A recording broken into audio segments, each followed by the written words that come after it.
যদি বোমে ফুটাব লাগে মোৰ ঘৰৰ সন্মুখত বোম ফুটাই দিয়ক, মই উৰি যাওঁ, কোনো প্ৰব্লেম নাই। যদি বোমে ফুটাব লাগে মোৰ ঘৰৰ সন্মুখত বোম ফুটাই দিয়ক, মই উৰি যাওঁ, কোনো প্ৰব্লেম নাই।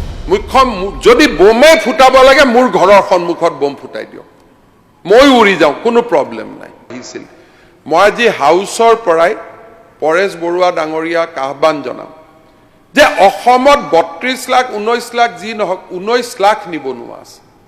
১৯ লাখ নিবনুৱাক সংস্থাপন দিয়াৰ গুৰু দায়িত্বই বিধানসভাখনৰ আছে, অসমৰ ৰাইজৰ আছে। মই আপোনাক বিনম্ৰতাৰে সৈতে অনুৰোধ কৰিম, আলাপ আলোচনা সমস্যা কেন্দ্ৰীয় চৰকাৰৰ লগত আছে, অসমৰ মানুহৰ লগত নাই। আপোনাৰ সংগ্ৰাম কেন্দ্ৰৰ লগত, দিল্লীৰ লগত, কিন্তু অসমৰ যুৱক যুৱতীসকলৰ লগত নহয়। গতিকে অসমত উদ্যোগীকৰণৰ আমি এক যি সোণসেৰীয়া অধ্যায় আৰম্ভ